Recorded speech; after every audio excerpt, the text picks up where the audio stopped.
Muy buenas tardes, Dios les bendiga, hermanos. Qué gusto poder estar acá en la casa del Señor. Vamos a empezar alabando con "Oh criaturas del Señor".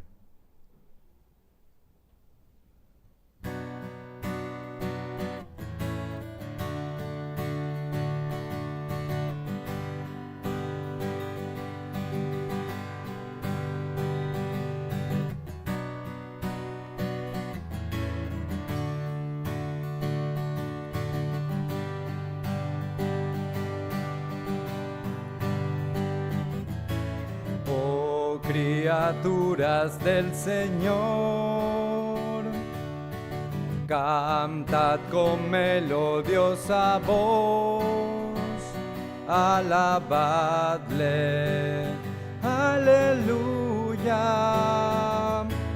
ardiente sol con tu fulgor, oh luna de suave esplendor. Alabadle, alabadle, aleluya, aleluya, aleluya.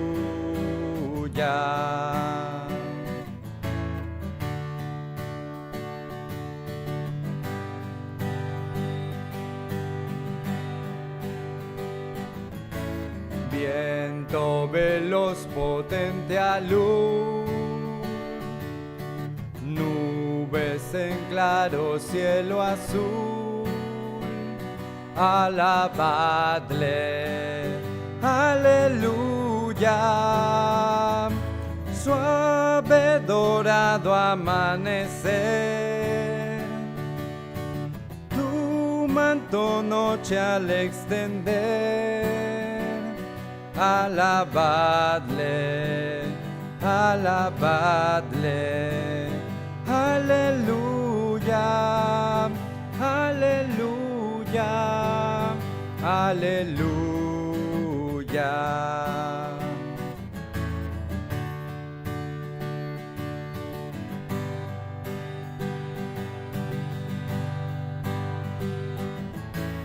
Hombres de tierno corazón,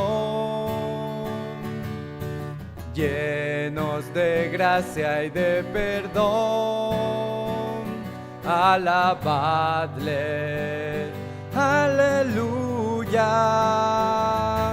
los que en dolor y pena van, echad en él toda ansiedad. Alabadle, alabadle, aleluya, aleluya, aleluya.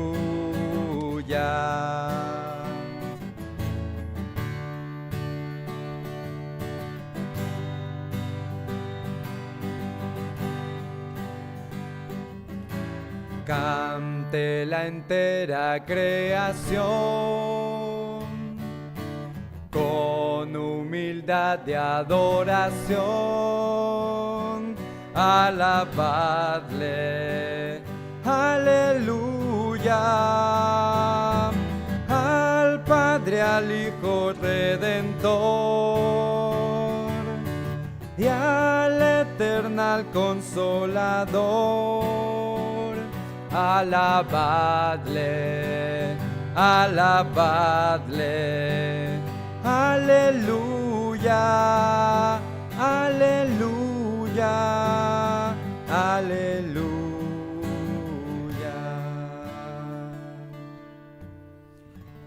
Vamos a seguir alabando a nuestro Señor con la roca de mi salvación. Les invito a ponerse de pie, hermanos.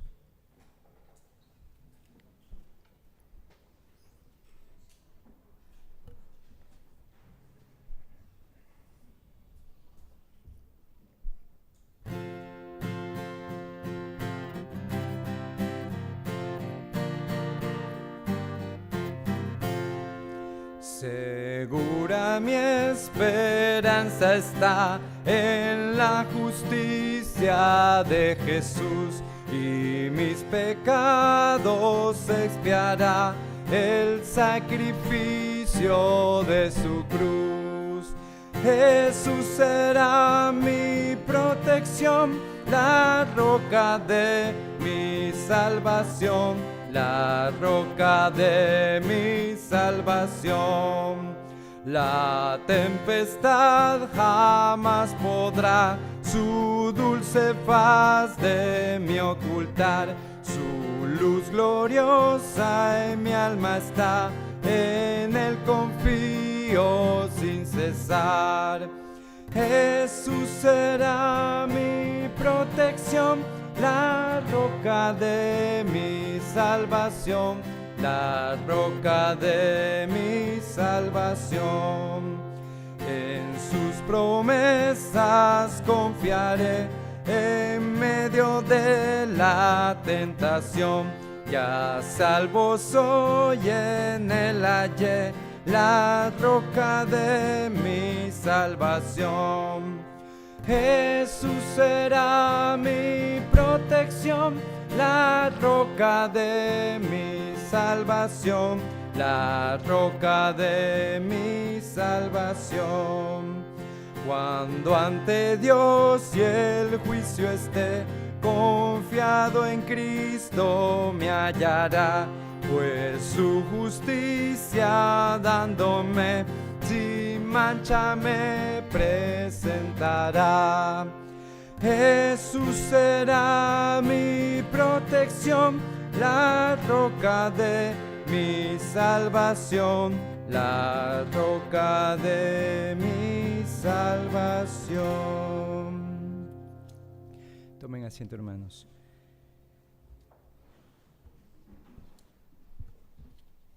Vamos a cantar ahora.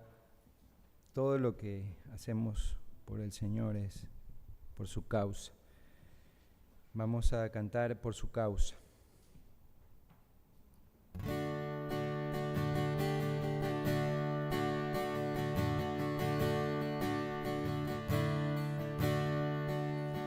Por la causa del Señor ofrendaré mi vida a Él, hasta que el mundo alabe sin cesar a Jesús. Por la causa del Señor iré a sembrar, con fe cegar, y ya verán que muchos confiarán en Jesús. Cristo es el Rey, su nombre sobre todo es. Al mundo entero, cada pueblo, salvación de Dios en Jesús. Por el Rey que alzado fue Por el clamor de multitud sufrió la cruz y toda culpa fue en Jesús. Por el Rey que ya venció para salvar al pecador, me dio la paz, la vida y libertad en Jesús. Cristo es el Rey, su nombre sobre todo es. Al mundo entero, cada pueblo, salvación de Dios en Jesús. Mi canción será hasta el fin, con el vivir, por el morir, tomar mi cruz, negarme a mí, seguir a Jesús. Cristo es el Rey, su nombre sobre todo es. Al mundo entero, cada pueblo, salvación de Dios en Jesús.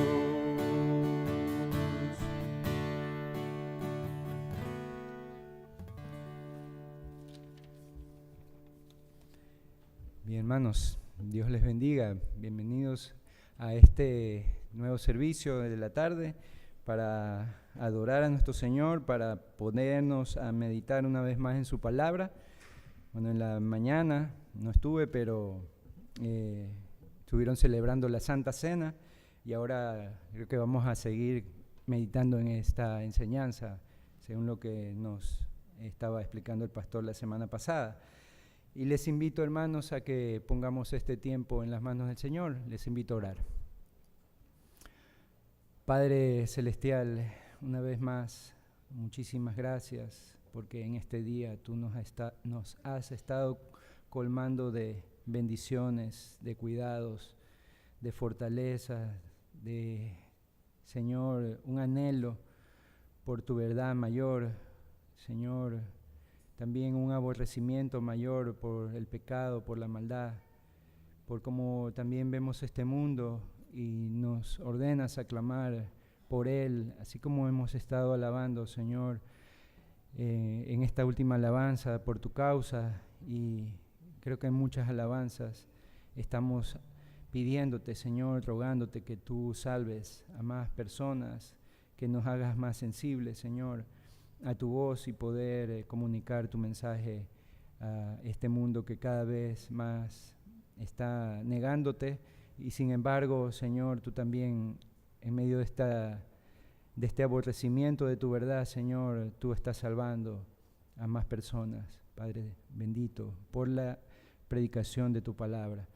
Te pedimos, Señor, que nos ayudes, nos des fortaleza, nos pongas los pensamientos adecuados para centrarnos en tu verdad, Señor, a apropiarnos de tu verdad, obedecerla, Señor, todo el tiempo de nuestro peregrinaje, Señor, aquí en este mundo.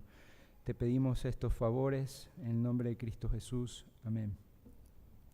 Bien, antes de pasar al tiempo de las ofrendas, vamos a pedir también al Señor por ello, así como pedimos por este tiempo que nos ayude para todo lo que vamos a hacer aquí. También pidamos por las ofrendas, que el Señor nos provea, nos ayude.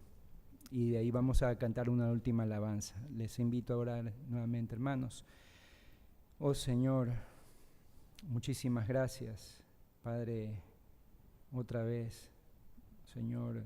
¿Cuántas veces en nuestro tiempo de oración estamos insistiendo a ti, estamos clamando a ti, Señor, una y otra vez? Y aquí así lo hacemos también, Padre, en nuestros asientos, acá al frente, en todo este culto, Señor. sin hablar incluso estamos meditando en ti, Señor, y pidiéndote que nos bendigas, que nos ilumines, Señor, a través de la obra del Espíritu Santo, nos encamines a la obediencia, a honrarte. Y Señor bendito, cuánto es que necesitamos también en esta parte honrarte más, Señor, para lo que te pedimos que nos des sabiduría, Señor, nos des fortaleza, pongas un deseo mucho más firme, Padre, de esforzarnos para tu obra, para que podamos llevar parte de lo que tú todos nos lo diste, para que tu evangelio corra, Señor, en este mundo que más lo necesita, Señor. Padre Celestial, ayúdanos a pensar cómo tú has obrado en este mundo, para también que la verdad llegue a nosotros, Señor. Y si alguien no disponía, aunque sea $1 o algo de dinero para encaminarse y llevar la verdad, Señor, no hubiéramos conocido tu nombre. Oh Dios bendito, y gracias por las ofrendas.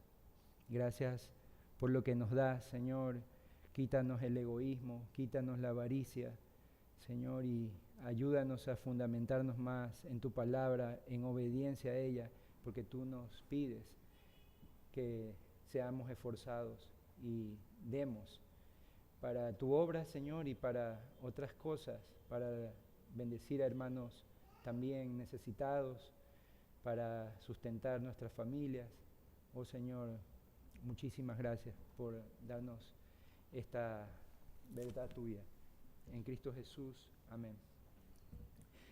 Eternamente exaltado, hermanos, vamos a pedir a nuestro Señor, a honrar a nuestro Señor.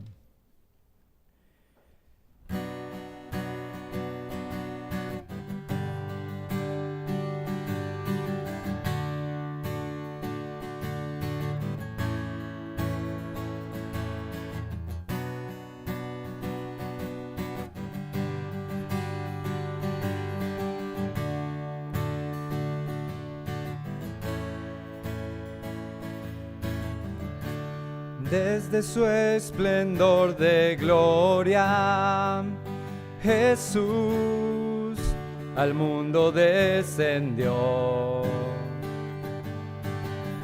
Tomó la forma de un siervo, Jesús en la cruz murió. Quiso Dios quebrantarle como ofrenda de expiación. Cumplió toda justicia y en victoria resucitó. Eternamente exaltado, nombre sin igual, digno de adorar. Solo tú reinas en gloria, Cristo eres Rey, sobre todo ser. Tu nombre sobre todo es, nombre altísimo, te exaltaré.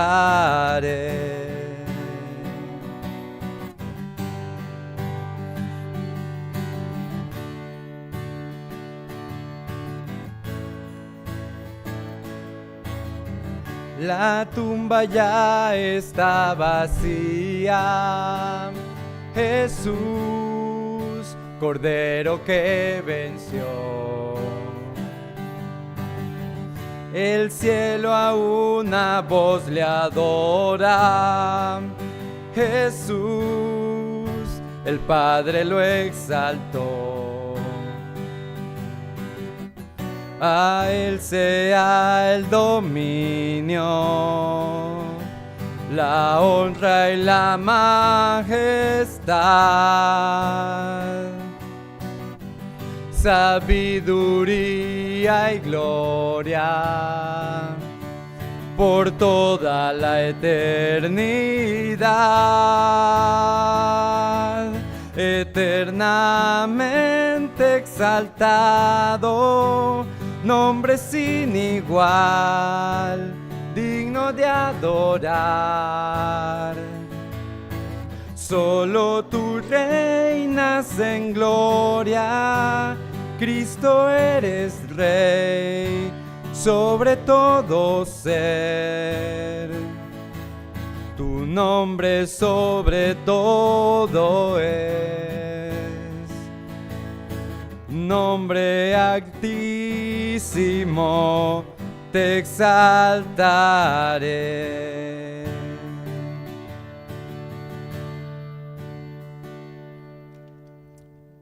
Bendecido sea el nombre de nuestro Señor. Hermanos, Dios nos ayude en este tiempo, pastor.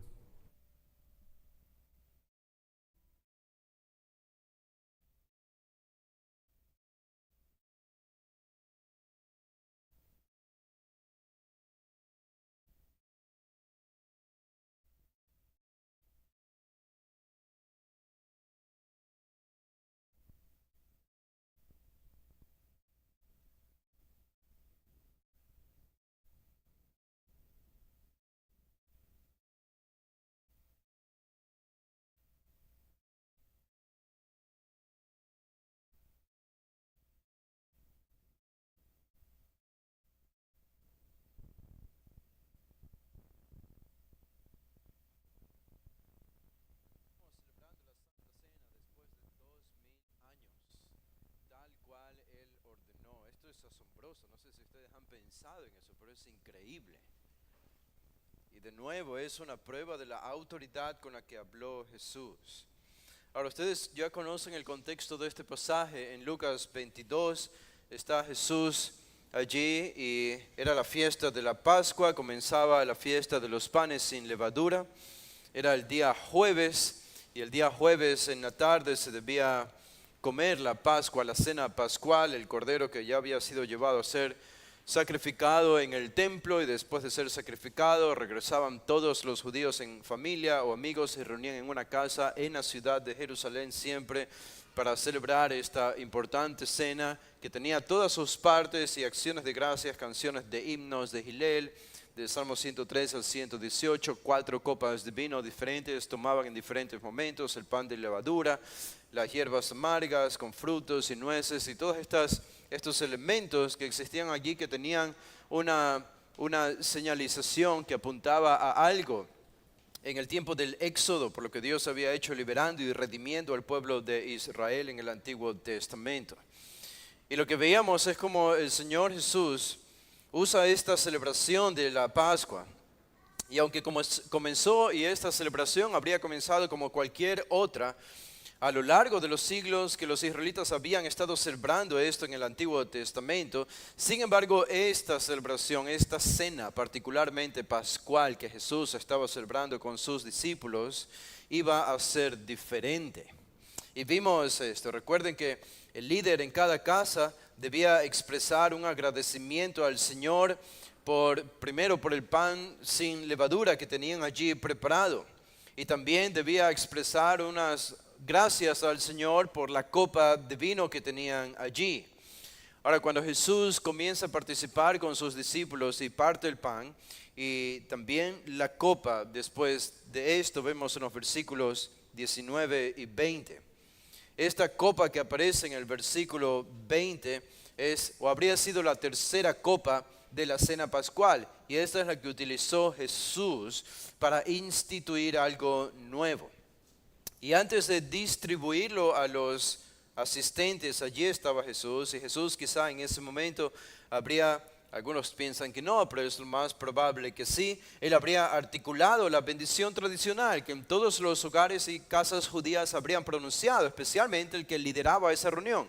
Habría sido el padre de familia, en este caso Jesús, era el que lideraba la reunión porque era el líder de los 12 y teniendo el pan en sus manos, en ese momento el pan sin levadura, antes de partirlo y distribuirlo entre los 12, él habría elevado una oración al Señor. Y esto era muy tradicional. Y todos lo habrían hecho y habría dicho algo como: bendito eres, oh Señor, Dios nuestro, Rey del universo, que provee el pan de la tierra. Y estas palabras eran las palabras de agradecimiento. Y después de estas palabras, partió el pan y lo repartió a sus discípulos. Pero a esta parte tradicional que se habría repetido en los cientos de hogares judíos a lo largo de los siglos, esta es la parte tradicional de la celebración. Jesús añadió algo que nadie más había pronunciado. En ese año, en ningún hogar judío en todos los siglos pasados, porque simplemente no estaba en el libreto, no estaba en la tradición y no estaba en el Antiguo Testamento. ¿Cuáles son las palabras de Jesús en el versículo 19? Cuando Él dice: esto es mi cuerpo. Qué tremenda declaración. Estas palabras habrían estado fuera de lugar para cualquier judío. Más o menos como cuando Jesús en Juan 6 pronuncia: el que no come mi cuerpo, el que no come mi carne y no bebe mi sangre no tiene parte conmigo. Y Jesús pronuncia estas palabras fuera de lo tradicional, y con esto nos está diciendo, está instituyendo algo nuevo. Así que esta no es una mera cena pascual, o lo que habría iniciado como una mera cena pascual se convierte en una nueva institución a celebrarse por la iglesia, y ya por 2000 años. Con estas palabras: esto es mi cuerpo, haciendo referencia al pan sin levadura. Y Él añade estas palabras: que por ustedes es dado. Donde ahí tienen la doctrina de la sustitución, la muerte sustitutiva de Jesús. Él murió por nosotros, por los que habría de salvar. Le dice a sus discípulos: hagan esto en memoria de mí.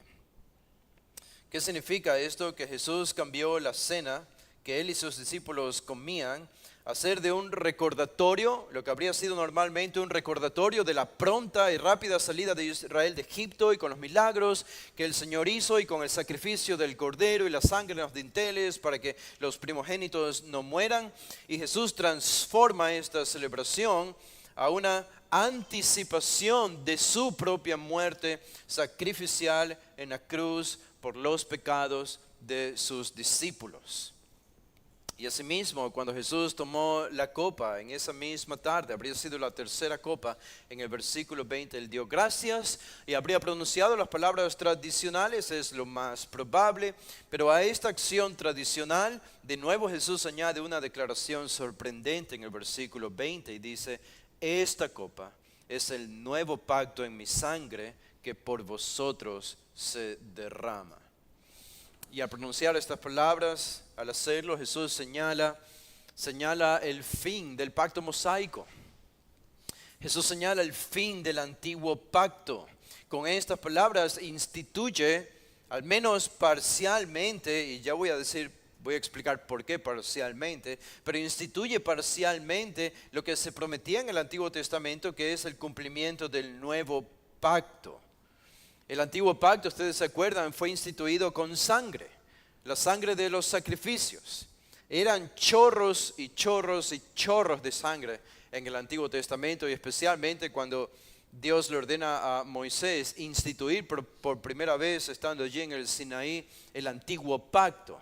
Habían sacrificios de animales, y con la sangre de este animal se esparcía a las personas, a los sacerdotes, a la ropa de los sacerdotes, al altar y a todo lo que había allí, los elementos del tabernáculo. La sangre era importante.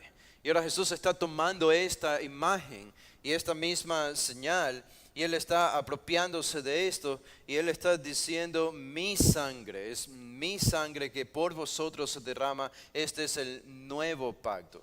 Y aunque Jesús instituye esta ordenanza antes de su sacrificio, noten que nosotros la celebramos después del sacrificio de Jesús.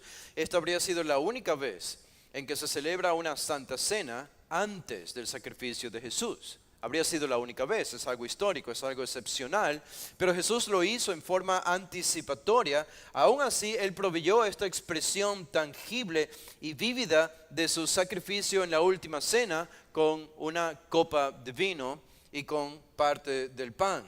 Así que la última celebración de la Pascua de Jesús, que fue su última cena pascual con sus discípulos hasta que Él regresara en su reino y la celebrara de nuevo en el futuro, como Él mismo les indicó. Él la convirtió en la primera cena del Señor, o en la primera santa cena para la iglesia de millones que se han celebrado en 2000 años por todas las iglesias hasta ahora. Ahora, la parte superficial en mí me dice que debemos seguir con el versículo 21. Pero la parte más seria de mí me dice que debemos explicar algo todavía que no hemos explicado en este versículo 20. Y es este concepto que yo les mencioné, que está allí en la semana pasada, y les dije que podíamos profundizar en eso en esta ocasión. Y creo que está el ángel y el demonio allí diciéndome uno una cosa y otro otra cosa.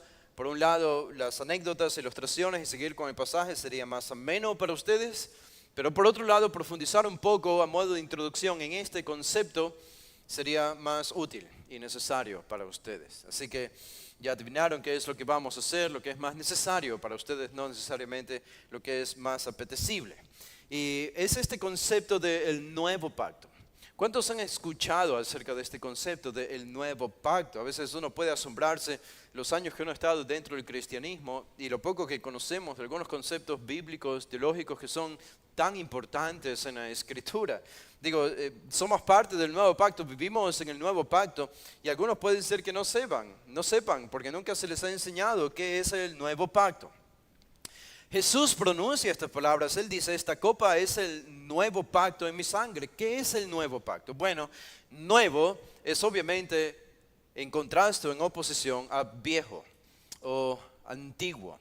Y el autor de los Hebreos profundiza esto más, y no vamos a ir a ese pasaje. En Hebreos 8 habla sobre el nuevo pacto versus el antiguo pacto, y como el antiguo pacto, Pablo también habla de esto en Corintios, en 2 Corintios 3, el antiguo pacto ha quedado abolido, ha quedado etiquetado como pasajero, desaparecido por Dios mismo ante la presión de un nuevo pacto. ¿Okay? Así que cuando pensamos en nuevo pacto, obviamente pensamos en un antiguo pacto. ¿Cuál es el antiguo pacto que contrasta con este nuevo pacto? Bueno, tenemos que ir al Antiguo Testamento. En el Antiguo Testamento, bueno, adivinen qué, no solo encontramos un pacto, encontramos varios pactos en el Antiguo Testamento. En primer lugar, encontramos el pacto que Dios hace con Abraham y las promesas que Dios le hace a Abraham para con Israel, que todavía son vigentes, de que tendrían una tierra, de que de su linaje vendría el Mesías, el Salvador de la humanidad, y de que tendrían una nación.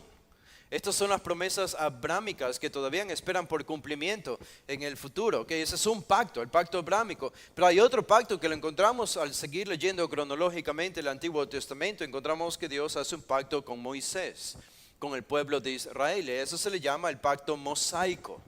El pacto de Dios con Moisés, con el pueblo de Israel en el monte Sinaí, y que ha sido el pacto que ha quedado perpetuado por todo el Antiguo Testamento.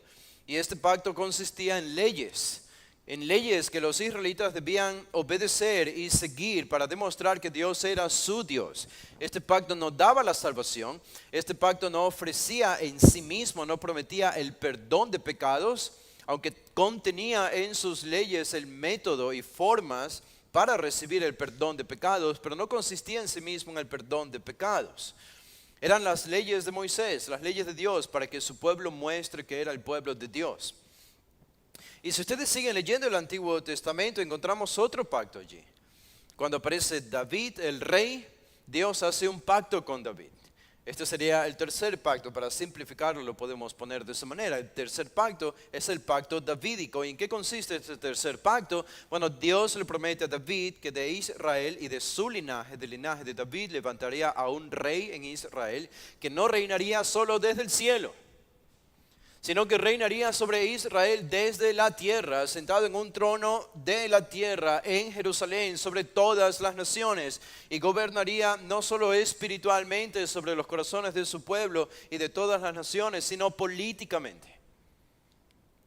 Y esta promesa, obviamente, y este pacto davídico aún no se ha cumplido y todavía espera por cumplimiento. Así que hay aspectos del pacto abrámico y el pacto davídico que todavía tienen que cumplirse con Israel en el futuro. No se han cumplido.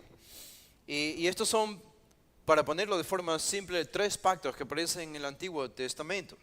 Ahora, cuando nosotros pensamos en el nuevo pacto que aparece aquí, que también se lo menciona en el Antiguo Testamento, obviamente lo tenemos que, como decía, contrastar a un antiguo pacto, nuevo versus antiguo. ¿Cuál de estos 3 sería el antiguo pacto? El pacto que Dios hace con Abraham, el pacto que Dios hace con Moisés o el pacto que Dios hace con David. ¿Cuál sería el que contrasta de estos 3 con el nuevo pacto que aparece en el Nuevo Testamento y que Jesús menciona aquí?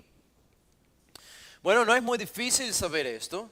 No es muy difícil saber esto. Vayan conmigo por un momento a Jeremías. Jeremías, tenemos el pasaje predilecto que habla sobre el nuevo pacto, no es el único. Si tenemos tiempo voy a leer el otro que se encuentra en Ezequiel 37.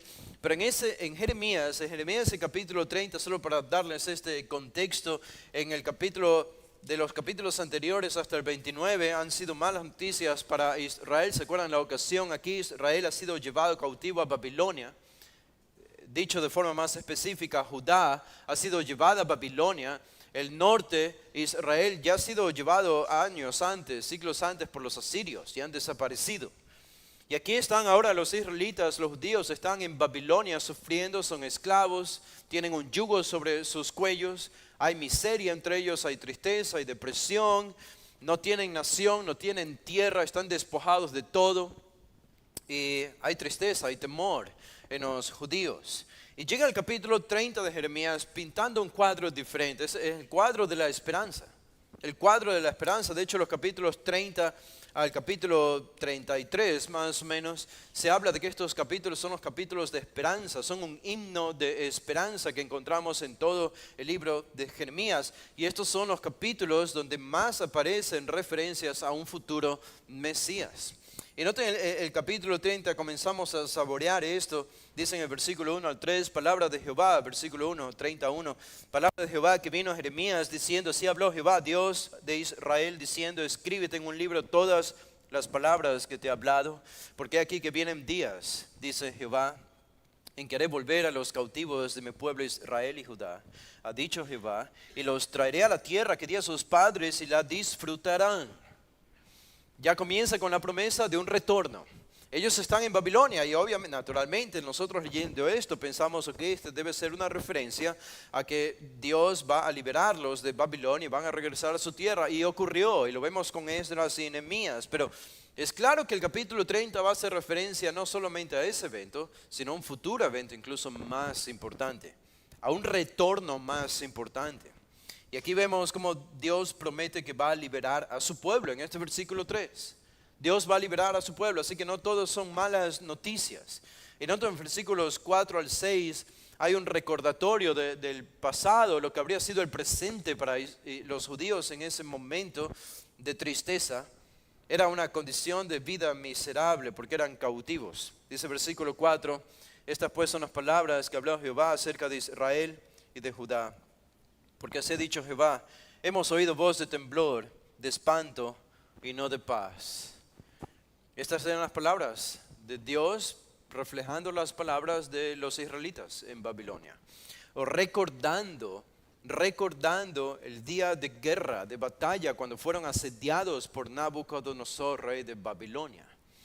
Es un recordatorio, es un viaje al pasado de ese día de espanto, de guerra y no de paz. Dice el versículo 6, inquirid ahora y mirad si el varón da a luz. Los varones dan a luz, claro que no, pero en ese día de la batalla parecía que hombres estaban dando a luz por la actitud que tenían. Dice, porque he visto que todo hombre tenía las manos sobre sus lomos como mujer que está de parto y se han vuelto pálidos todos los rostros. Es la miserable condición de Israel cuando fue atacada por Babilonia. Fueron asolados, fueron derrotados. Son imágenes vivas. Versículo 7 dice, cuán grande es aquel día. Cuán grande es aquel día. Ahora, ¿de qué día está hablando allí? Yo creo que lo hace claro. Los siguientes versículos dice, tanto que no hay otro semejante a él. Dice, tiempo de angustia para Jacob, pero de ella será librado. Y yo creo que esa es una referencia al fin de los tiempos, y al dolor y a la persecución que van a sufrir los judíos al final de los tiempos a manos del anticristo, Daniel recoge este mismo concepto de tiempo de angustia para Jacob, hablando del fin de los tiempos. Así que Jeremías, Dios, inspirado por el Espíritu Santo, utiliza en este día de batalla y desolación contra Babilonia como una prefiguración de lo que va a ser el sufrimiento de Israel en el final de los tiempos. Pero hay una promesa al final del versículo 7, pero de ella será librado. Y noten el versículo 8, en aquel día, dice Jehová de los ejércitos, yo quebraré su yugo de tu cuello y romperé tus coyundas, y extranjeros no lo volverán más a poner en servidumbre. Y el versículo 9 dice, sino que servirán a Jehová su Dios y a David su rey, a quien yo les levantaré. Obviamente es una referencia al futuro. Cuando los judíos regresaron de Babilonia, no vieron a David su rey. No había un David su rey, el Mesías no había llegado todavía. Obviamente eso no se cumplió allí y todavía no se cumple. Así que es una realidad futura de la que Jeremías está hablando aquí. Es la esperanza de una restauración final. Así que Dios, para alentar a su pueblo en medio del cautiverio babilónico, el Señor por medio de Jeremías se va al final de los tiempos, al final de la historia de Israel, hablando de una persecución más feroz todavía que el de Nabucodonosor, y condiciones más miserables que estas, pero aún de estas las iba a librar. Ahora, naturalmente, la condición del pueblo de Israel era de temor y de ansiedad. Tenían miedo. Y por eso noten lo que les dice el Señor en el versículo 10. Tú pues, siervo mío Jacob, no temas, dice Jehová, ni te atemorices, Israel, porque aquí que yo soy el que te salvo de lejos a ti y a tu descendencia de la tierra de cautividad. Y Jacob volverá, descansará y vivirá tranquilo, y no habrá quien le espante. Y otra vez, el versículo 11, porque yo estoy contigo para salvarte, dice Jehová, y destruiré a todas las naciones entre las cuales te esparcí, pero a ti no te destruiré, sino que te castigaré con justicia, de ninguna manera te dejaré sin castigo. En otras palabras, Dios les dice, no hay que temer. Ustedes tienen miedo, pero no hay que temer, porque les he prometido que los voy a librar, los voy a liberar. Dios fue movido por el dolor del pueblo de su pacto. Y noten el versículo 16, dice, hablando de los enemigos de Israel, pero serán consumidos todos los que te consumen, y todos tus adversarios, todos irán en cautiverio. Las naciones que odian a Israel, dice, hollados serán los que te hollaron, y a todos los que hicieron presa de ti daré en presa, mas yo haré venir sanidad para ti y sanaré tus heridas, dice Jehová. Qué hermosa imagen de Dios sanando las heridas, probablemente como un pastor sana las heridas de una oveja. Una imagen tierna de Dios recogiendo a su pueblo y restaurándolo. Dice, porque desechada te llamaron. Claro, y en el tiempo del cautiverio babilónico era el tiempo perfecto para llamar a Israel desolada. Estos hombres y estos judíos no tienen ni siquiera una nación propia, están todos exiliados, o la mayoría. Están devastados, no tienen nada. Te llamaron desechada y lo harán así al final de los tiempos también. ¿Y qué decían? Esta es Sión, de la que nadie se acuerda. Sión, una referencia a Jerusalén. Un autor de un apellido muy raro, él dijo, Dios fue movido por el dolor de la compañera de su pacto y por el abuso general de las naciones. Dios vio esto desde el cielo, lo vio en el pasado, lo verá en el futuro, y fue movido a misericordia. Su dolor del corazón le hizo actuar. Y después de todo, vemos que Sión sí tenía a alguien que la cuidaba. Y esto es lo que los pueblos no sabían, pero Dios estaba velando por ella. Y los versículos siguientes confirman esto, cómo Dios va a hacer volver del cautiverio a su pueblo. Y noten cómo termina el versículo 24 de este capítulo 30. Dice, no se calmará el ardor de la ira de Jehová hasta que haya hecho y cumplido los pensamientos de su corazón. En el fin de los días entenderéis esto. Por eso para mí esto confirma que es una referencia al final de los tiempos. Ahora, cuando llegamos al capítulo 31 es el mismo tema. Es el mismo tema. Y se manifiesta de nuevo la idea de Dios reedificando a la nación de Israel después de haber sido destruida. Por eso dice el versículo 4. El versículo 3 dice: Jehová se manifestó a mí hace ya mucho tiempo, diciendo: con amor eterno te he amado, por tanto te prolongué mi misericordia. ¿Y cuál es el resultado de la misericordia divina y del amor de Dios por Israel? Dice: aún te edificaré, versículo 4, y serás edificada, oh Virgen de Israel, todavía serás adornada con tus panderos y saldrás en alegres danzas. Qué insólito escuchar una promesa como esta en el momento en que Israel estaba y Jerusalén estaba completamente desolada y los judíos viviendo en Babilonia. Pero esta es la promesa. Y van a plantar viñas, dice en los montes de Samaria, el versículo 5. En otras palabras, van a ser restaurados. Van a ser restaurados y podemos saltarnos aquí. No tenemos que leer todo esto porque no nos alcanza el tiempo.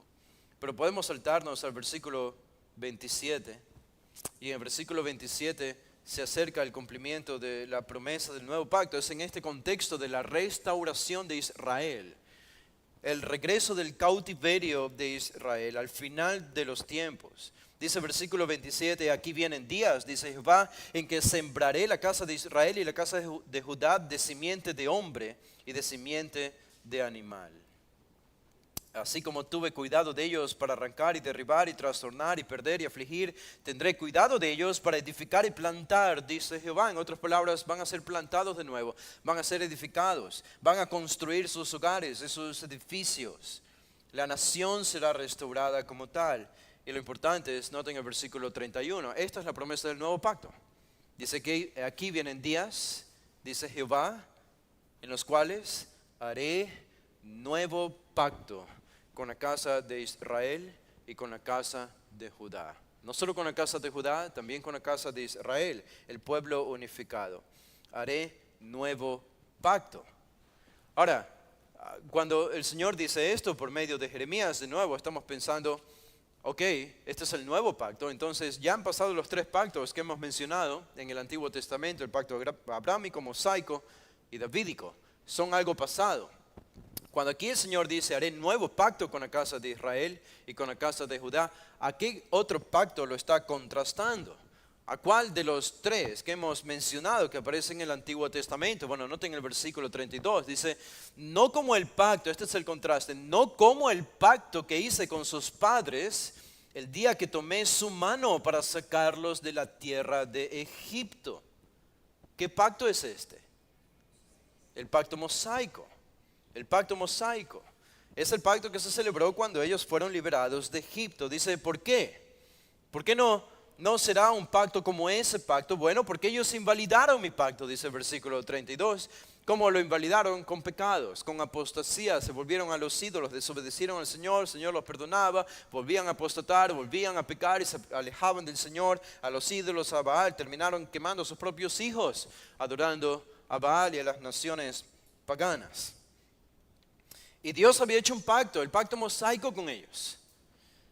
Pero debido a la insistencia, la persistencia en violar las condiciones del pacto mosaico por parte de Israel, llegó un punto en que Dios dice, ya cuando llegamos al tiempo de los profetas, ok, esto es lo que ustedes quieren, es como si diríamos la paciencia del Señor se terminó, ok, yo era un marido para ustedes, ustedes eran como mi esposa. Aquí el Señor está pensando en el vínculo matrimonial. Eran como uno solo. Y obviamente Dios odia el divorcio, pero hubo un divorcio. Y Dios se divorció de Israel. Se divorció. Él dice al final del versículo 32, aunque yo fui un marido para ellos, dice Jehová, yo fui un marido. No lo fue más, porque hubo un divorcio. Y de hecho se usa en el libro de Isaías de forma explícita. Dios dice eso y usa la palabra divorcio, hablando de Israel por su pecado. Ahora, ¿qué significa esto? Terminó entonces, se quebrantó el pacto mosaico que Dios había hecho con Israel. Sí. ¿Y eso significa entonces que Israel ya no es el pueblo de Dios? No. Porque de nuevo está el versículo 31 y noten el versículo 33. Dice, debido a que ustedes invalidaron y violaron el pacto que yo hice con ustedes, el pacto mosaico. Dice, pero este es el pacto que haré con la casa de Israel después de aquellos días. Dice Jehová, daré mi ley en su mente y la escribiré en su corazón. Y yo seré a ellos por Dios y ellos me serán por pueblo. ¿Notan la diferencia entre el pacto mosaico y el nuevo pacto? O entre el antiguo pacto y el nuevo pacto. El antiguo pacto era una serie de leyes escritas. Pero ese pacto mosaico no prometía poner esas leyes dentro del corazón. El nuevo pacto promete poner la ley de Dios dentro del corazón de los israelitas, de los judíos. Esta es la gran diferencia, no es la única diferencia, pero es la gran diferencia entre ambos pactos. Y yo seré ellos por Dios y ellos me serán por pueblo. En otras palabras, ellos me van a obedecer. Y noten el versículo 34. Dice, y no enseñará más ninguno a su prójimo ni ninguno a su hermano, diciendo, conoce a Jehová, porque todos me conocerán, desde el más pequeño de ellos hasta el más grande, dice Jehová. ¿Por qué? Porque esta es la base de tener una relación con Dios. Porque perdonaré la maldad de ellos y no me acordaré más de su pecado. Esto no prometía el antiguo pacto o el pacto mosaico, el perdón de pecados. ¿Había provisión para el perdón de pecados dentro del antiguo pacto? Sí. Pero el antiguo pacto en sí mismo no prometía, no garantizaba el perdón de pecados. En cambio, el nuevo pacto garantiza que todo su pueblo, Israel, le va a conocer por medio del perdón de pecados. Qué maravillosa promesa para Israel. Y encontramos que este nuevo pacto en verdad está repartido por los profetas. Y solo para leerles un pasaje más, en el capítulo 32, el versículo 37, ahí mismo de Jeremías, dice 32, 37, dice, he aquí que yo los reuniré de todas las tierras a las cuales los eché con mi furor y con mi enojo e indignación grande, y los haré volver a este lugar y los haré habitar seguramente, y me serán por pueblo y yo seré ellos por Dios. Esto es lenguaje del nuevo pacto. Por eso sabemos que este párrafo habla del nuevo pacto. Me serán por pueblo y yo seré ellos por Dios, lo mismo que dice Jeremías 31. Y noten lo que sigue diciendo, y les daré un corazón, versículo 39, y un camino para que me teman perpetuamente, para que tengan bien ellos y sus hijos después de ellos. Versículo 40, y haré con ellos pacto eterno. Esta es otra forma de llamarle al nuevo pacto, pacto eterno. Es simplemente otra palabra diferente, pero es el mismo concepto, el mismo pacto. Haré con ellos pacto eterno, que no me volveré atrás de hacerles bien, y pondré mi temor en el corazón de ellos para que no se aparten de mí. Noten lo que promete, es lo mismo que leímos en Jeremías 31, pero ¿qué más promete el nuevo pacto? No es solo algo espiritual, es algo espiritual esencialmente como lo más importante, el perdón de pecados, pero también promete a Israel algo más, dice el versículo 41, y me alegraré con ellos haciéndoles bien y los plantaré en esta tierra en verdad, de todo mi corazón y de toda mi alma. Así que el nuevo pacto también promete la restauración de la nación de Israel, de que ellos van a volver del cautiverio a su nación. Esto está dentro de la promesa del nuevo pacto. Es parte de este concepto importante. Ahora, yo pudiera leer, probablemente no lo voy a hacer por falta de tiempo, porque me va a faltar tiempo, pero ustedes pueden anotarlo allí en Ezequiel 37, 21 al 28. Déjenme contradecirme a mí mismo y lo voy a leer. En Ezequiel, el capítulo 37, versículo 21, solo voy a leer, no voy a explicar, pero es para que ustedes lo vean. Dice Ezequiel 37, 21, es el mismo concepto del nuevo pacto. Y dice, y les dirás, versículo 21, así ha dicho Jehová el Señor, he aquí yo tomo a los hijos de Israel de entre las naciones a las cuales fueron, y los recogeré de todas partes y los traeré a su tierra y los haré una nación en la tierra, en los montes de Israel, y un rey será a todos ellos por rey, y nunca más serán dos naciones, y nunca más serán divididos en dos reinos, ni se contaminarán ya más con sus ídolos, con sus abominaciones y con todas sus rebeliones, y los salvaré de todas sus rebeliones con las cuales pecaron, y los limpiaré y me serán por pueblo y yo a ellos por Dios. Lenguaje del nuevo pacto. Noten lo que sigue prometiendo el nuevo pacto, versículo 24. Mi siervo David será rey sobre ellos, y todos ellos tendrán un solo pastor, y andarán en mis preceptos y mis estatutos guardarán, y los pondrán por obra. Qué interesante que el nuevo pacto recoge aspectos del pacto davídico y del pacto abrámico. Tendrán una tierra, es parte ahora de la promesa del nuevo pacto, y tendrán un rey davídico, es parte de la promesa del nuevo pacto también, aparte del perdón de pecados. Versículo 25 dice, habitarán en la tierra que di a mi siervo Jacob, en la cual habitaron vuestros padres, en ella habitarán ellos, sus hijos y los hijos de sus hijos para siempre, y mi siervo David será príncipe de ellos para siempre, y haré con ellos pacto de paz. Es otra forma de llamarle al nuevo pacto. Pacto eterno, nuevo pacto o pacto de paz. Pacto perpetuo será con ellos y los estableceré y los multiplicaré y pondré mi santuario entre ellos para siempre. Estaré en medio de ellos mi tabernáculo y seré a ellos por Dios y ellos me serán por pueblo y sabrán las naciones. No es solo para Israel, noten, y sabrán las naciones que yo Jehová santifico a Israel estando mi santuario en medio de ellos para siempre. Vemos que Jesús pronuncia estas palabras en el Nuevo Testamento en la institución de la Cena del Señor, de la Santa Cena, en Lucas 22:20. Él dice, esta copa es el nuevo pacto. Esta copa es el nuevo pacto. ¿Qué está diciendo? Está recogiendo todos estos conceptos de Jeremías 31 y de Ezequiel 37 que los discípulos, siendo judíos, habrían conocido muy bien en el Antiguo Testamento y sabían, este es el nuevo pacto del que se prometía tanto en el Antiguo Testamento. La liberación final para Israel, la restauración de la nación, el rey davídico, el perdón de pecados, que seremos el pueblo de Dios y Él será nuestro Dios y caminaremos con Él con pacto perpetuo, el pacto de paz, el pacto eterno. Y Jesús lo está pronunciando aquí mismo. Esta copa es el nuevo pacto. Qué impresión debió haber causado en los discípulos. Ahora, no sé si ellos lograron, al menos en ese momento, comprender todas las implicaciones de lo que Jesús estaba diciéndoles y haciendo, pero seguramente que lo entendieron ya para el libro de los Hechos. Entendieron completamente lo que Jesús quiso decir aquí. Este es el nuevo pacto en mi sangre que por vosotros se derrama. Así que añadimos allí un aspecto más al nuevo pacto. Que el nuevo pacto, a diferencia o similar al antiguo, que se estableció por medio de sangre de animales, el nuevo pacto se establece y se instituye por medio de la sangre de Cristo, que derramó en la cruz del Calvario. Eso era necesario para el cumplimiento del nuevo pacto.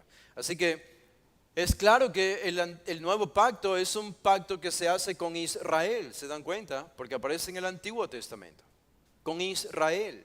Y sin embargo debemos reconocer que la iglesia recibe las bendiciones espirituales del nuevo pacto. Eso no significa que la iglesia ha reemplazado a Israel, simplemente la iglesia es la beneficiaria espiritual de las promesas espirituales del nuevo pacto. Pero el nuevo pacto tiene todavía que cumplirse con Israel al final de los tiempos. Esto es lo que Jesús está diciendo aquí. Él está estableciendo esto, es muy interesante. Él le da una nueva identidad a esta cena pascual e instituye la cena del Señor, la Santa Cena. Y esto es lo que conmemoramos cada vez que nos reunimos, como el día de hoy, en esta ocasión, una vez al mes. Al final del culto, hoy en la mañana, estaba conversando con una pareja y la esposa me preguntaba por qué celebrábamos la cena una vez al mes. Hay otras iglesias, yo les había dicho esto, que la celebran una vez al año o 3 veces al año, y la iglesia de donde ella venía, ya estaba visitando esta congregación, me decía, nosotros celebramos la cena solo una vez al año y es en Semana Santa, solo en Semana Santa, una vez al año. Y así que yo traté de explicarle la razón por la que nosotros lo hacíamos una vez al mes. Y claro, la razón es, el Nuevo Testamento no nos dice con exactitud con qué frecuencia debemos celebrar la Santa Cena. No hay ningún versículo. Y la tradición nos dice, la Didache y otros documentos antiguos nos dicen que lo más probable es que la iglesia primitiva la celebraba cada semana. Cada semana. No es la Eucaristía, lastimosamente la Iglesia Católica nos ha robado esta maravillosa palabra griega que es eucaristo, Eucaristía, que es acción de gracias. Y hemos dejado que la Iglesia Católica se nos robe esta palabra, porque así ellos le llaman a la misa que celebran cada semana, supuestamente sacrificando cada domingo a Jesús. Es una aberración lo que hacen. Pero esta acción de gracias, la Eucaristía que celebramos nosotros cada mes, aunque la Biblia no sanciona la frecuencia Creemos que es tan importante como para relegarla solo a 1, 3 o 4 veces al año.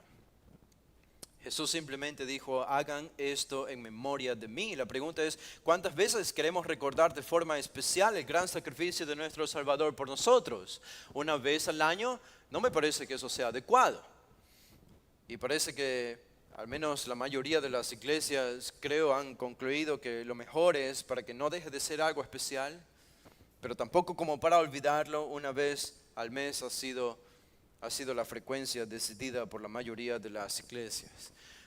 Bueno, Jesús está hablando aquí, siguen en esta reunión y noten lo que va a decir en el versículo 21.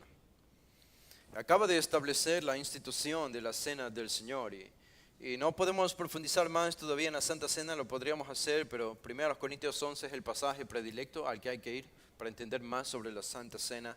No lo vamos a hacer en esta tarde o en esta ocasión. Vamos a seguir con el texto. Y dice en Lucas 22, 21, Jesús termina de pronunciar estas palabras sobre el nuevo pacto en su sangre que por vosotros se derrama.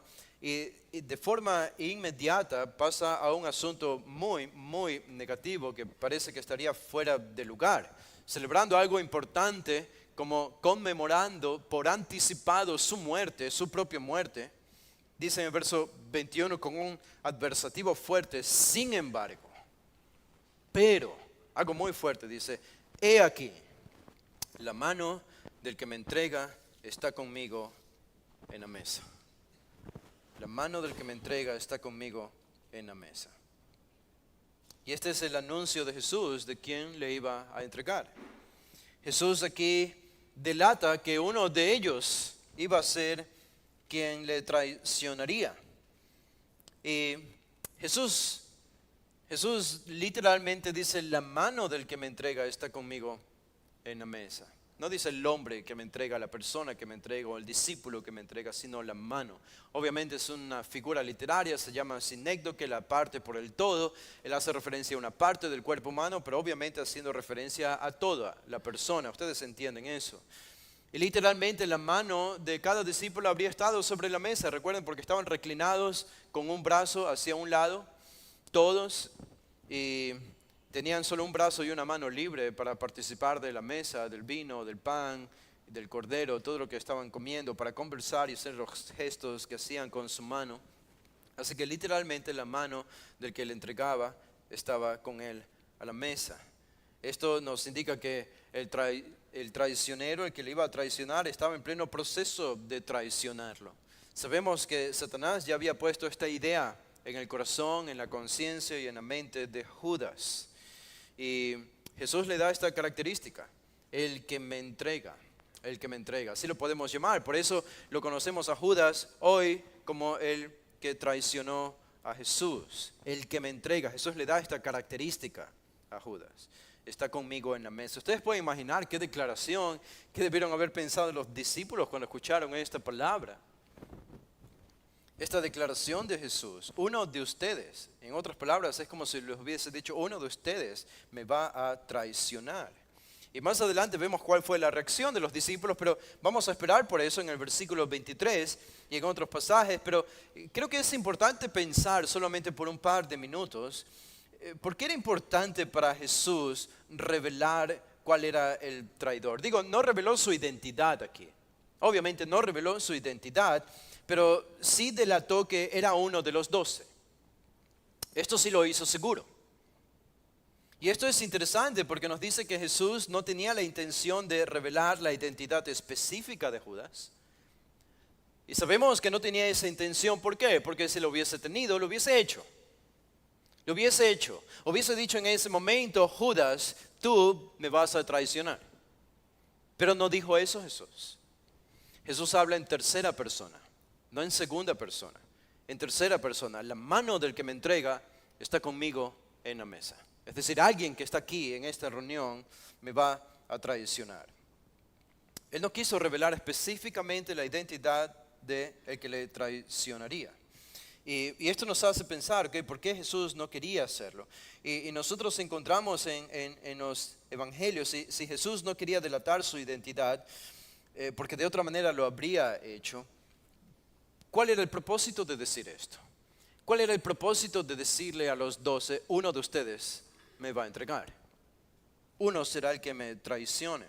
Y es interesante notar lo que los otros evangelios nos dicen. Por ejemplo, en Mateo 26, que tenemos el pasaje paralelo allí. En Mateo 26 dice el versículo 21. Mateo 26, 21 dice, y mientras comían dijo, de cierto os digo que uno de vosotros me va a entregar. Y entristecidos en gran manera comenzó cada uno de ellos a decirle, ¿soy yo, Señor? Entonces él respondiendo dijo, y Jesús es un poco más específico todavía aquí, sin revelar la identidad todavía, pero dice, el que mete la mano conmigo en el plato, ese me va a entregar. Hay una pista más. Jesús está lleno de pistas, está lleno de códigos, como diciendo, yo sé quién es, pero no les quiero revelar todavía la identidad. Les estoy dando pistas para que ustedes sepan quién es. En Juan, por ejemplo, el capítulo 6, vemos Juan tiene una fijación, no quiero decir extraña con Judas, pero es un propósito divino, obviamente, porque es por inspiración divina. Pero dice Juan 6:70. Juan capítulo 6, versículo 70, dice, Jesús les respondió, ¿no os he escogido yo a vosotros los 12 y uno de vosotros es diablo?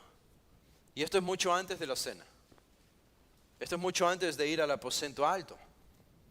Cuando Jesús estaba con las multitudes del pueblo de Israel, les dice, yo los elegí a ustedes los 12, pero uno de ustedes es diablo. Uno de ustedes es el maligno. Y Juan aclara en el versículo 71, hablaba de Judas Iscariote, hijo de Simón, porque este era el que le iba a entregar y era uno de los 12. Así que de antemano los discípulos ya habían escuchado que uno de ellos era un diablo, era el enemigo, el opositor, se había entregado al mal. En el capítulo 13, ya cuando llegamos a la cena del Señor, a la institución de la Santa Cena en el aposento alto, noten lo que dice allí en el capítulo 13, el versículo 6.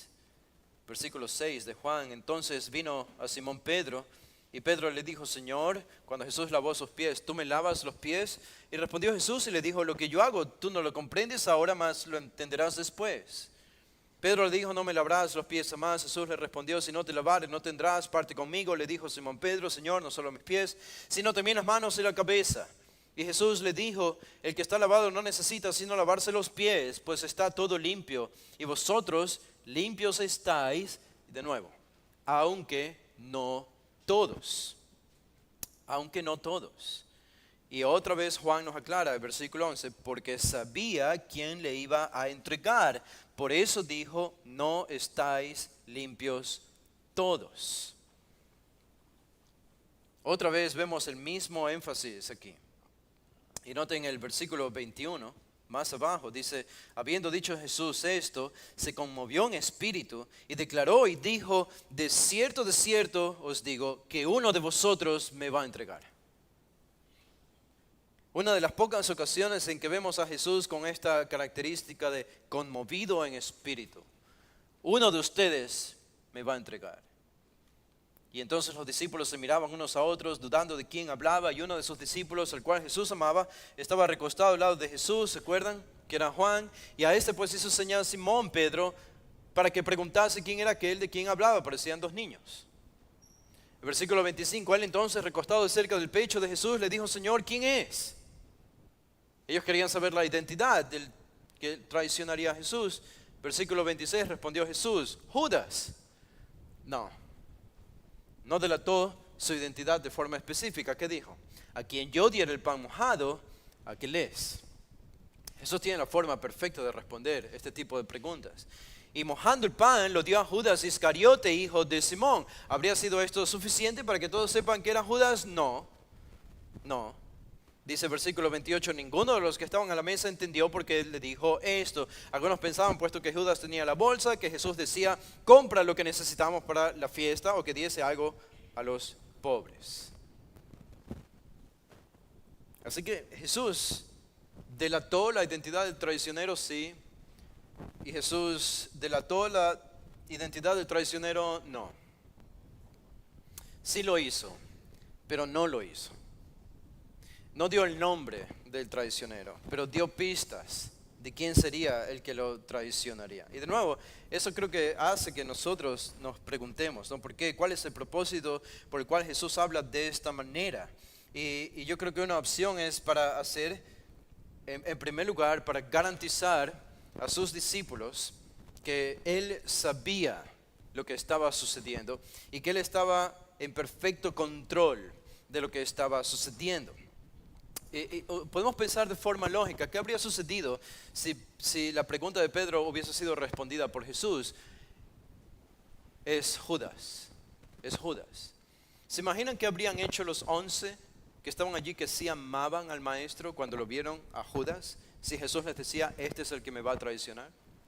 Ahora, no digo que lo habrían linchado, pero probablemente habrían hecho algo para evitar que Judas traicione a Jesús. Y si los 11 impedían a Judas salir para traicionar al maestro, el maestro no habría sido arrestado el jueves en la noche y no habría sido crucificado el viernes del día siguiente. El día y la hora exacta según el plan divino cuando él debía ser crucificado. Y yo creo que esa es la razón por la que Jesús no les dice de forma explícita la identidad del que lo traicionaría. Porque el plan divino tenía que cumplirse por medio de Judas. Él tenía que traicionar al maestro porque él tenía que morir el siguiente día. Él lo sabía. Y tanto lo sabía que creo que es en el pasaje de Mateo que le dice, lo que vas a hacer, hazlo más pronto. Pero por otro lado, Jesús responde implícitamente la pregunta sobre quién sería el que le traicionaría, dando esta pista a quien yo le dé el pan mojado. ¿Por qué? Porque los discípulos, aunque no entendieron en ese momento, se habrían acordado de esto después. Y habrían atado los puntos y habrían dicho, ahora me acuerdo, después de la crucifixión de Jesús y después de la resurrección de Jesús. Ellos habrían entendido, como Pedro ya entendía en Hechos 1. Ahora nos acordamos que Jesús nos dijo, cuando en el aposento alto, a quien él dé el pan mojado se me va a traicionar. Y al final lo vimos a Judas traicionando a Jesús. Así que Jesús nos lo dijo, él lo sabía de antemano, todo estaba en perfecto control del maestro. Y creo que por eso decía, solo el Señor puede responder las preguntas a veces más difíciles, y lo hizo de forma magistral aquí, sin identificar explícitamente al traicionero, pero haciéndolo de manera suficiente para que sus discípulos entiendan que él sabía quién le iba a traicionar. Así que es simple. Y esto nos recuerda de nuevo que Jesús tenía todo en perfecto control. Esto es la esencia de este pasaje. Si regresan a Lucas 22, noten lo que dice el versículo 22. El versículo 22 dice, a la verdad el Hijo del Hombre va según lo que está determinado, pero ay de aquel hombre por quien es entregado. A la verdad el Hijo del Hombre va. Eso significa, la verdad el Hijo del Hombre va a ser sacrificado. El Hijo del Hombre, el título de divinidad que aparece en el libro de Daniel, el capítulo 7, el que recibe la gloria en el cielo. Jesús decide de nuevo utilizar ese título, a la verdad el Hijo del Hombre va, porque esto es lo que está determinado, es lo que está escrito en el Antiguo Testamento. Fue destinado para esto, él lo sabía.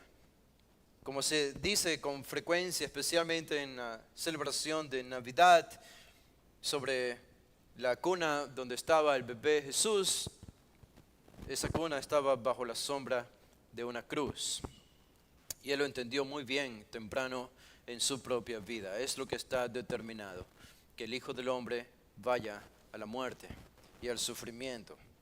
Ahora Jesús está diciéndoles a sus discípulos, lo que va a suceder porque Dios lo ha establecido así. Mi muerte no es un accidente, mi muerte no es una derrota, mi muerte no es el éxito de los enemigos de Jesús.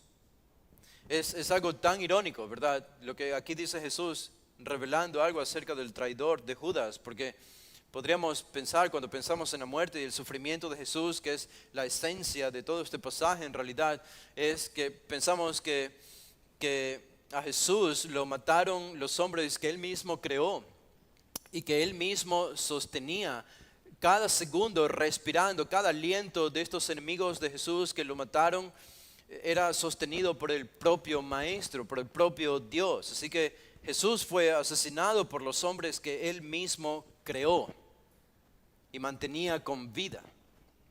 Ahora, pero vamos más allá y decimos, ok, y no solo que fue asesinado por los hombres que Él mismo creó, sino que uno pensaría que si fue asesinado, al menos habría sido asesinado por algún pueblo pagano que no conocía nada sobre Él. Y cuando vemos el relato de los evangelios, sabemos que en efecto no fue así, que Él fue asesinado por iniciativa de su propio pueblo, a quien Él se había revelado en el Antiguo Testamento y que tenían su palabra revelada. Su propio pueblo, los propios judíos tomaron la iniciativa de asesinarlo. Y diríamos, ok, eso es suficiente ironía tenemos en el Evangelio, pero hay más todavía, porque Jesús no habría muerto y pensaríamos, ok, lo habrían matado, entiendo, los de su pueblo, pero habrían sido los enemigos, los que estaban allá afuera, los sacerdotes, los fariseos, los escribas, estos hombres hipócritas y religiosos. Ellos lo asesinaron, eran su pueblo, pero habían apostatado, eran enemigos de Jesús. Pero aún más ironía nos muestra el Evangelio en que no fue iniciativa de ellos, sino que fue iniciativa de uno del grupo de los 12, del grupo más íntimo de Jesús. En verdad, Satanás se introduce por las rendijas más angostas que hay. Incluso puede estar contigo en el cuarto privado, en el momento en que tú estás orando en privado y leyendo tu palabra, justo al lado está Satanás para introducirse y hacerte daño. Y esto lo encontramos aquí. Jesús es claro en decir, el Hijo del Hombre morirá porque es lo que está determinado. Pero ¿acaso esta referencia de la soberanía divina? ¿No? Esto es soberanía de Dios. Esto va a ocurrir porque Dios está en control, es lo que Él dice a sus discípulos. Pero eso no anula la responsabilidad humana. Judas no fue un títere. Judas no fue la víctima del control soberano de Dios. Porque noten la segunda parte de este versículo 22. Dice, pero ay de aquel hombre por quien es entregado. Es decir, él va a llevar su culpa. Mateo, Marcos añaden, mejor le hubiese sido al hombre no haber nacido. Y Jesús no dijo de eso de ninguna otra persona, ni siquiera del peor de los paganos. Haber tenido el atrevimiento de asesinar al Hijo de Dios, de traicionar al Hijo de Dios, habiéndolo conocido de cerca durante 3 años, Judas no fue una víctima. Ahora, algunos de ustedes podrían decir, bueno, pero si Jesús sabía que Judas le iba a traicionar, ¿por qué no se lo advirtió? ¿Por qué no se lo advirtió? ¿Por qué no lo impidió? De nuevo, era el plan divino. Era el plan divino. Y decir que Jesús no se lo advirtió, creo que sería una exageración. Digo, Judas estuvo en todas las enseñanzas de Jesús, tanto en privado como públicas. ¿Y acaso cada enseñanza de Jesús de llamados al arrepentimiento no habrían sido también llamados a Judas para arrepentirse? Cuando Jesús hacía milagros, ¿no habrían sido llamados a la conciencia de Judas para ceder en su hipocresía religiosa? Cuando Judas vio que Jesús perdonó a un publicano ladrón, cuando Judas vio que Jesús perdonó los pecados de una inmoral prostituta, cuando Judas vio que Jesús perdonó los pecados de un centurión pagano, ¿no habrían sido estos llamados a la conciencia de Judas como Jesús diciéndole a Judas, yo también puedo curar tus pecados, yo también puedo sanar tu conciencia? Pero cada llamado que le hacía el Maestro de forma indirecta, por los destellos de gloria que mostró durante su ministerio en 3 años, Judas siempre fue renuente, cauterizando cada vez más su conciencia, hasta que terminó cometiendo el acto de traición cósmica que jamás se ha cometido ni se volverá a cometer. En la historia, noten, había una sola oportunidad para traicionar a Dios. Y Judas tomó esa oportunidad cuando traicionó a Jesús. No tengo idea, y nadie tiene idea, del tipo de sufrimiento reservado en el infierno para Judas, pero de algo podemos estar seguros, va a ser el peor de todos los hombres. Satanás tendrá también su parte allí, pero de seres humanos, Judas llevará la peor parte. Y uno no quiere ni siquiera imaginarse lo que significa eso. Y por eso Jesús termina este versículo 22 con esa expresión de ay, juicio y lamento de aquel hombre por quien es entregado. Y el versículo 23 termina: entonces ellos comenzaron a discutir entre sí quién de ellos sería el que había de hacer esto. No creo que esta sea una señal de piedad en los discípulos. Puede ser que haya algo de sinceridad allí. Pero ¿por qué sabemos que no es una señal de piedad? Que ellos hayan dicho: Señor, ¿soy yo? Señor, ¿seré yo? Señor, ¿seré yo acaso? Y al final de la lista probablemente apareció Judas, nos dice Juan. O es Marcos, que nos dice: Judas le preguntó al Señor: ¿seré yo? ¿Por qué Judas le preguntaría eso al maestro si él quería en verdad traicionarlo? Ya había decidido traicionarlo. Probablemente por religiosidad. Porque los 11 le habían hecho esa pregunta a Jesús. Y si él era el único que no preguntaba, probablemente iban a sospechar de él. Pero no hizo la pregunta por sinceridad. No le preguntó a Jesús: Señor, ¿seré yo? Porque en verdad estaba considerándolo, o estaba considerando un arrepentimiento hipotético. No, era un hipócrita y ya estaba entregado al pecado, completamente entregado. Y los discípulos, que eran diferentes, eran genuinos, no estaban en una buena condición espiritual. Y no es que era debido a esto que le preguntaron a Jesús: Señor, ¿seré yo? ¿Cómo sabemos eso? Decía, por lo que dice el siguiente pasaje. ¿Se acuerdan lo que comenzaron a hacer? Versículo 24, hubo también entre ellos una disputa sobre quién de ellos sería el mayor, el más importante. Bueno, eso nos va a llevar al siguiente pasaje, pero vamos a dejarlo para la siguiente ocasión. Padre, Señor, te damos gracias porque encontramos la debilidad de los discípulos, y en la debilidad de tus discípulos encontramos nuestra debilidad. Y también rogamos porque consideramos que en la iglesia, así como en el grupo que tú tenías, pueden haber hipócritas, pueden haber profesantes que creen ser salvos y hacen pensar a otros que son salvos, pero internamente no lo son. Y para ellos el llamado al arrepentimiento, el llamado a su conciencia, un cambio está perenne cada vez que están aquí, cada vez que escuchan tu palabra. Es un llamado a sus conciencias, es una oportunidad más. Y que cada vez que deciden cerrarla, endurecen cada vez más su corazón.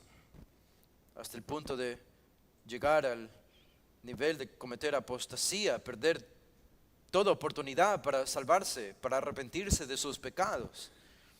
Y rogamos, Señor, que no sea la condición de los que están aquí. Si lo es, que tú los libres. Pero nos quedamos, Señor, con la memoria, con el memorial más importante en este pasaje, que es el sufrimiento y la muerte de nuestro Señor por nosotros. Como escrito por un hombre cristiano que llegó a la salvación casi al final de su vida, en su vejez. En Inglaterra escribió: en paz permíteme resignar mi último aliento y tu salvación ver. Mis pecados merecen eterna muerte, pero Jesús murió por mí.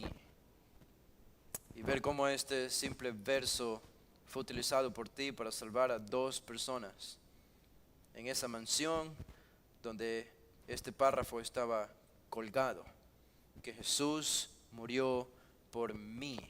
Es el mensaje de la Santa Cena, de la institución de la Cena del Señor, el que debemos recordar siempre, el que nos hace tanto bien, el que tenemos la tendencia de olvidar, y por eso Jesús nos ordenó recordar con elementos visibles como el pan y el vino, como lo hicimos hoy, y que nos vayamos recordando este evento de Viernes Santo en nuestros corazones, Señor, para no ceder con facilidad al pecado ni a la tentación, sino vivir para tu gloria y para tu honra. Oramos en el nombre de tu Hijo amado. Amén. Hermanos, pueden ponerse de pie, vamos a hacer una oración para despedirnos. Padre, damos gracias y ahora nos despedimos de este lugar, agradeciéndote por tu palabra, por la comunión y el tiempo que nos das aquí. Señor, la nueva semana que iniciamos, rogamos que tú nos acompañes y nos guíes y bendigas, de acuerdo a las promesas de tu palabra. Oramos en el nombre de tu Hijo amado. Amén.